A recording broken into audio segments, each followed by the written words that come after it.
Ευχαριστώ, κύριε Πρόεδρε, κύριε Υπουργέ, κυρίες και κύριοι συνάδελφοι.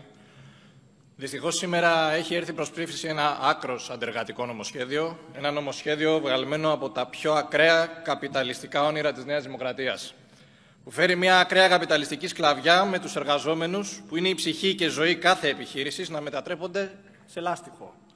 Ή αλλιώς τον εργαζόμενο 2.0 που η κυβέρνηση της Νέας Δημοκρατίας οραματίζεται. Έναν εργαζόμενο που δεν θα έχει προσωπική ζωή, δεν θα έχει χρόνο να δει τα παιδιά του, δεν θα έχει το χρόνο να κάνει καν οικογένεια, να βρει και να δει τον άνθρωπό του. Διότι ως καπιταλιστές που είστε, και το λέει εδώ με ήττα, θέλουν να ληστέψουν αυτές τις στιγμές και θέλουν να ληστέψουν την όποια ακόμη ζωή και αξιοπρέπεια έχει μείνει στον Έλληνα εργαζόμενο. Ενώ λοιπόν η Θεσσαλία καταστράφηκε, το μαρούλι έχει πάει στα 5 ευρώ το κιλό, η βενζίνη ξεπερνάει τα 2 ευρώ το λίτρο, το βλέπουμε το κόστος ζωής να αυξάνεται και να είναι ακραία δυσανάλογο με τους μισθούς. Τι σκέφτηκαν λοιπόν τα τσακάλια εδώ της κυβέρνησης για να βοηθήσουν τον Έλληνα πολίτη? Να εργάζεται, λέει, έως και 13 ώρες την ημέρα, προκειμένου, λένε, να αυξήσει το εισόδημά του. Κάτι που γίνεται καθημερινά, να εργάζεται κάποιος και 2 δουλειές, όπως ο συνάδελφος, ο κύριος Μανούσης από τους Σπαρτιάτες, που το κάνουν για την επιβίωσή τους, μερικοί θέλετε να το θεσπίσετε ως κανονικότητα.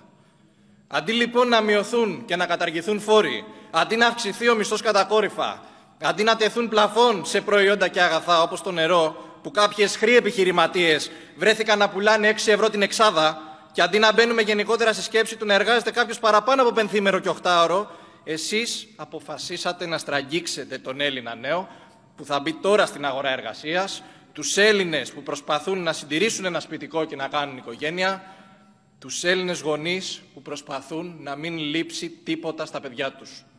Επιπροσθέτως, ακούσαμε από τον κύριο Μητσοτάκη πως θα πρέπει, λέει, τα σπίτια να ασφαλίζονται υποχρεωτικά.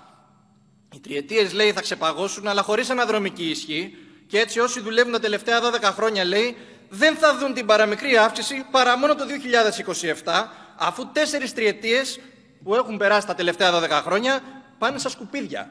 Και φυσικά θα συνεχίσουν τα αστεία κομμουνιστικά κουπόνια ως μέσο ανακούφισης. Μάλλον αυτά θα είδαν, ήθελα να πω στον κύριο Γεωργιάδη τώρα που λείπει, τα μέλη του Πολίτμπυρο του Κομμουνιστικού Κόμματος του Βιετνάμ που μας είπε στην Επιτροπή, που ήρθαν και ζήτησαν την αδερφοποίηση με εσάς της Νέας Δημοκρατίας, γιατί δεν διαφέρεται πουθενά. Αλήθεια όμως, έτσι στοχεύετε στον επαναπατρισμό των εκατοντάδων χιλιάδων Ελλήνων του εξωτερικού μέσω της πλατφόρμας Rebrain Greece? Έτσι θα τους πείσετε να γυρίσουν και να μην φύγουν τρέχοντας έξω άλλοι τόσοι?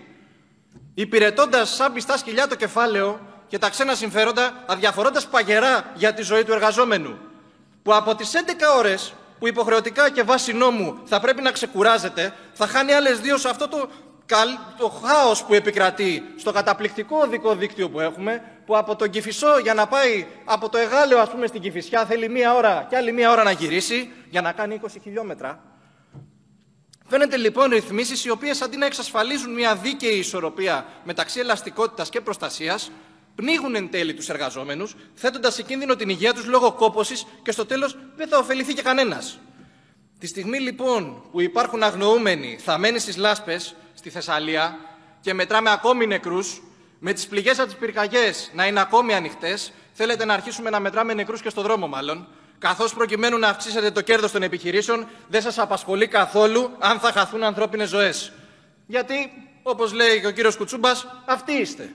Εκμαυλιστές και προδότες αυτού του έθνους και του ελληνικού λαού. Ξεπουλάτε το μέλλον μας και την πατρίδα μας, προφασιζόμενοι ευρωπαϊκές οδηγίες. Λες και η Ευρωπαϊκή Ένωση έχει σε όλα δίκιο. Εμείς δεν μπορούμε να θέσουμε τη δική μας άποψη ή να θεσπίσουμε ένα δικό μας νόμο που να προστατεύει τα συμφέροντα του Έλληνα εργαζόμενου. Μόνο σκοπό λοιπόν έχετε τη στέρηση ελευθεριών και τη φήμωση όσων λένε αλήθειες. Φυσικά όμως γνωρίζουμε ότι δεν έρχεστε μόνο για εμάς και στοχεύετε στις επόμενες γενιές και στα παιδιά μας. Εμείς απλώς είμαστε το εμπόδιο στα σχέδιά σας και προκειμένου να μην υλοποιηθούν δεν θα κάνουμε ούτε μισό βήμα πίσω. Σας ευχαριστώ.